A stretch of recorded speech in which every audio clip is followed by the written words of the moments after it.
कोपेड हवामान आणि हवामानाचे प्रकार यावर एमपीएससी मध्ये मुख्य परीक्षेला हमखास प्रश्न असतात. यामध्ये आता बघतो आपण की ग्रुप बी एक्झाम झाली होती 2025 ची आणि ग्रुप सी एक्झाम झाली होती.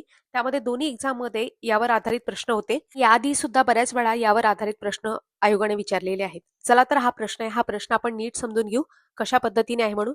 सुरुवातीला मी तुम्हाला कोपेड हवामान याबद्दल समजून सांगते. कोपेड हवामान म्हणजे नेमकं काय? कोपेड हवामान वर्गीकरण ही जगातील सर्वात वैज्ञानिक आणि लोकप्रिय हवामान वर्गीकरण पद्धत आहे. ही पद्धत तापमान म्हणजे टेम्परेचर आहे आणि पर्जन्यमान रेनफॉल या दोन प्रमुख घटकांवर आधारित आहे. आता हे वर्गीकरण कोणी केलं? तर व्लादिमीर कोपेन होते. त्यांनी हे वर्गीकरण केलं सन 1900 मध्ये. नंतर त्याच्यामध्ये सुधारणा सुद्धा झाल्या 1918 आणि 1936 मध्ये सुधारणा सुद्धा करण्यात आल्या होत्या.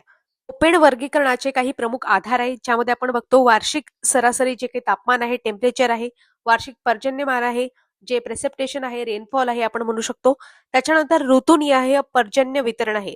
ऋतूनुसार कसं पर्जन्य वितरण आहे ते सुद्धा आहे आणि वनस्पतीचा प्रकार नॅचरल व्हेजिटेशन कशा पद्धतीने आहे त्यानुसार यांनी कोपेन हवामान आणि हवामानाचे प्रकार डिसाईड केलेले आहेत, त्याचं वर्गीकरण केलेलं आहे.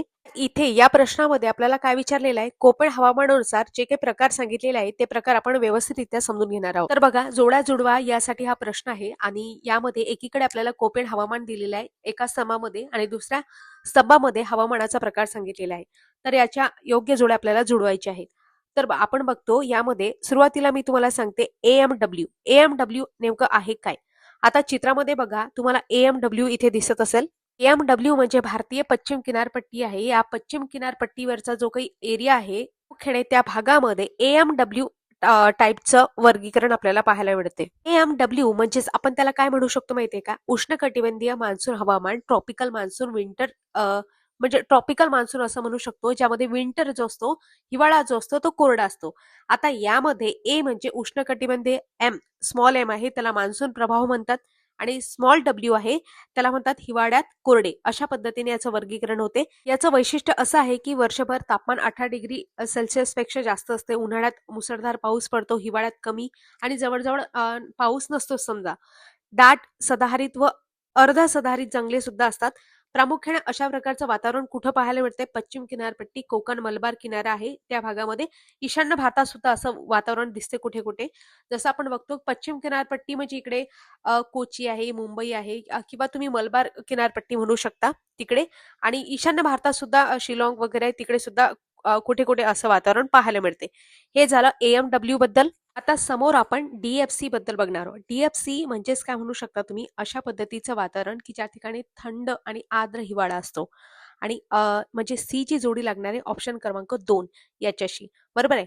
2 हे त्याचं बरोबर योग्य उत्तर होईल डीएफसीचं. आता डीएफसी बद्दल डिटेल माहिती तुम्हाला सांगते. डीएफसी म्हणजे तुम्ही म्हणू शकता डी म्हणजे शीत हवामान, एफ म्हणजे वर्षभर पाऊस किंवा हिमवृष्टी आणि सी म्हणजे थंड उन्हाळा. अशा प्रकारचं वातावरण आपल्याला कुठे पाहायला मिळते? तर पूर्व हिमालयामध्ये.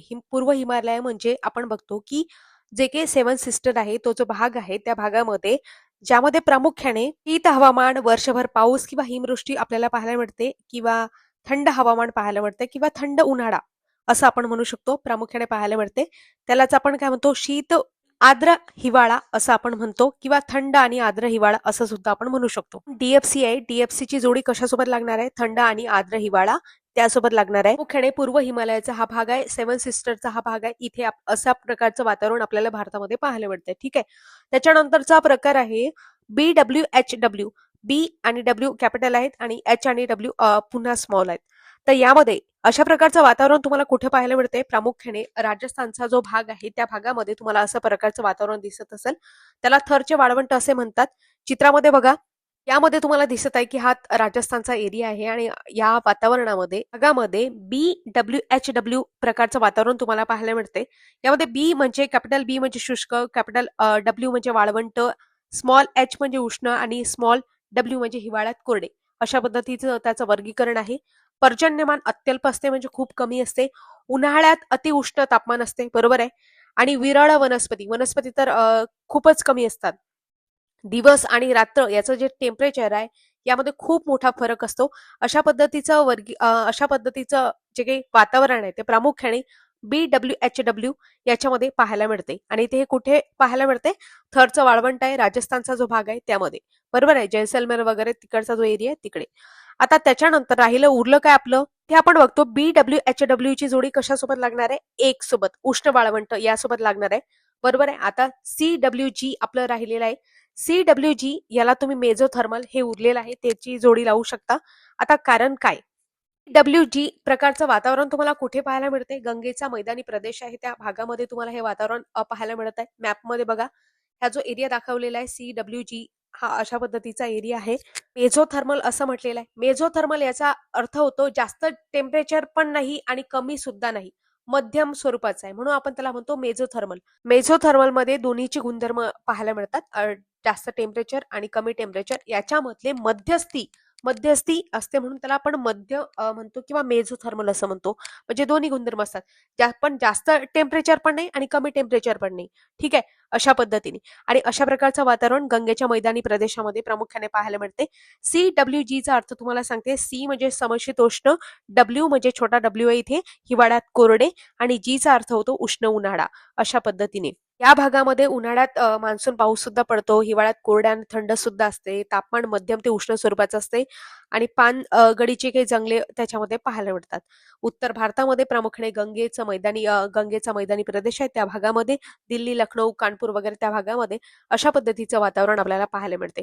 अशा पद्धतीने हा प्रश्न आपण डिटेलपणे अनालिसिस केला. अशाच पद्धतीने एमपीएससीचे जे काही प्रिव्हियस इयर क्वेश्चन आहेत ते आपण अनालिसिस करत असतो. आपले शॉर्ट व्हिडिओ सुद्धा आहे. अधिक माहितीसाठी स्पर्धा विश्व ऑफिशियल हे टेलिग्राम तुम्ही जॉईन करू शकता.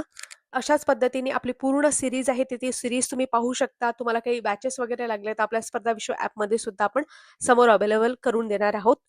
पर्यंत झालेले जे लेक्चर आहेत त्याच्या लिंक तुम्हाला कमेंट बॉक्समध्ये मिळतील. या व्यतिरिक्त टेलिग्रामची लिंक सुद्धा तुम्हाला कमेंट बॉक्समध्ये मिळून जाईल. अशाच पद्धतीने डेली व्हिडिओ पाहण्यासाठी आपल्या चॅनलला नक्की सबस्क्राईब करा. अधिक माहितीसाठी लाईक, शेअर आणि सबस्क्राईब करायला विसरू नका. मित्रमैत्रिणींपर्यंत पोहोचवा. काही प्रश्न, सजेशन, ऑब्जेक्शन असो ते तुम्ही कमेंट बॉक्समध्ये बिंदासपणे विचारू शकता, बोलू शकता.